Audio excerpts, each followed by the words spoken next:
Hello, dear students, welcome back.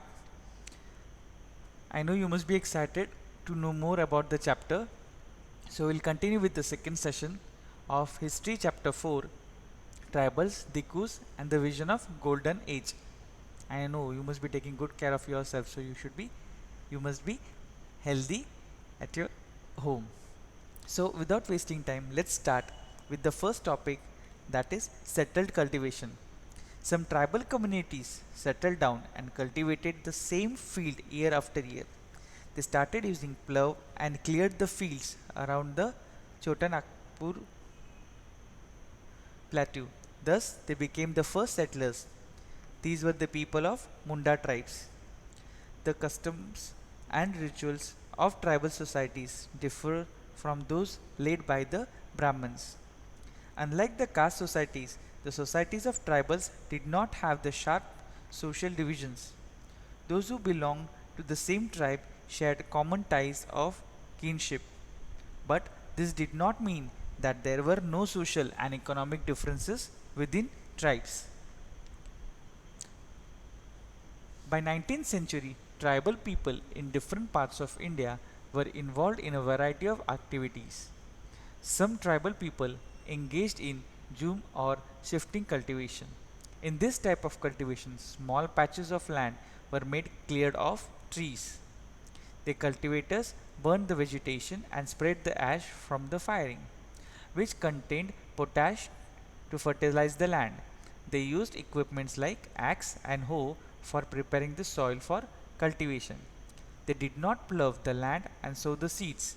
Instead, they used the seeds of this field. Once the crop was ready and harvested, they moved to another field. Shifting cultivators were found in the hilly and forested tracts of northeast and central India. Some tribal groups earned their livelihood by hunting animals and gathering forest products. They saw forests as essential for survival. The Kondas were such community living in the forest of Orissa. They ate fruits and roots collected from the forest. They used many forest shrubs and herbs for medicinal purposes and sold forest product in the local market. At times, they exchanged goods, getting what they needed. In return for their forest product, some of them were engaged in some odd jobs in villages, such as carrying loads or building roads, etc. But a time came when supplies of products shrank. As a result, more and more tribal people began to wander around in search of work. However, Baigas remained in the forest. They did not go anywhere. Several tribal groups were engaged in herding and rearing animals. They were pastoralists who pastoralists who moved with their herds of cattle or sheep according to the season. The Van Gujars of the Punjab hills and the Labadis of Andhra Pradesh were cattle herders. The Gadis of Kullu were shepherds, and the Bakarwals of Kashmir reared goats. Many tribal groups preferred to settle down instead of moving from one place to another. They began to use plough and gradually got rights over the land. They lived on the British officials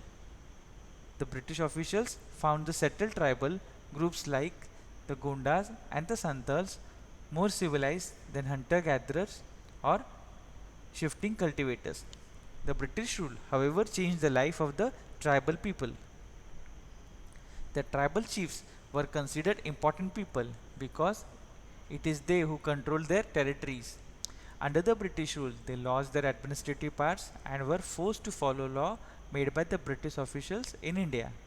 The British never liked those tribal groups who moved about and did not have a fixed home. They wanted these tribal groups to settle down. Settled peasants were easier to control and administer than people who were always on move. The British also wanted a regular revenue income for the state. Hence, they introduced land settlements. That is, they measured the land, defined the rights of each individual of that land, and fixed the revenue and demand for the state. British efforts to settle Jhum cultivators was not very successful. The British brought several changes in forest law. This affected the tribal lives. The British extended their control all over forest and declared that forests were state property. Some forests were classified as reserved forests, for they produced timber which the British wanted. In these forests, people were not allowed to move freely and practice Jhum cultivation. As a result, several Jhum cultivators moved to another area. Now, the British faced a problem of shortage of labor. Hence, they decided that they would give Jhum cultivators some patches of land in the forest and allow them to cultivate these on the condition that those who lived in the village would have to provide labor to the forest department. After the forest villages were established around the forest department, many tribal groups reacted against the colonial forest laws. During the 19th century, traders and moneylenders began to come into the forest. They offered cash loan to the tribal people and asked them to work for wages. The case of the silk growers is worth mentioning in this regard. In the 18th century, Indian silk was in great demand in Europe markets. Hence, the East India Company officials tried to encourage silk production to meet the growing demand. The Santals of Hazaribagh reared cocoons. The silk traders sent in their agents who gave loans to them to collect the cocoons. The growers were paid 3 to 4 rupees for 1,000 cocoons. These were the exported to Burdwan or Gaya, where they were sold at 5 times the price. Thus, the silk growers earned very little. The plight of the tribals who had to go far away from their homes for work was even worse. Finally, the tribal groups in different parts of the country rebelled against the changes in law, the restrictions on their practices, the exploitation by traders and moneylenders, etc. The movement that Birsa Munda led is worth mentioning here. Birsa Munda himself declared that God had appointed him to save his people from trouble, free them from the slavery of Dikus, that is, outsiders. Soon thousands became the followers of Birsa. They all were unhappy with the changes they were experiencing and the problems they were facing under the British rule. They wanted to encourage their golden past. The movement began under the leadership of Birsa Munda. The political aim of the Birsa movement was to drive out the missionaries, moneylenders, Hindu landlords, and the government, and set up a Munda Raj with Birsa at its head. As the movement spread, the British officials arrested Birsa in 1895.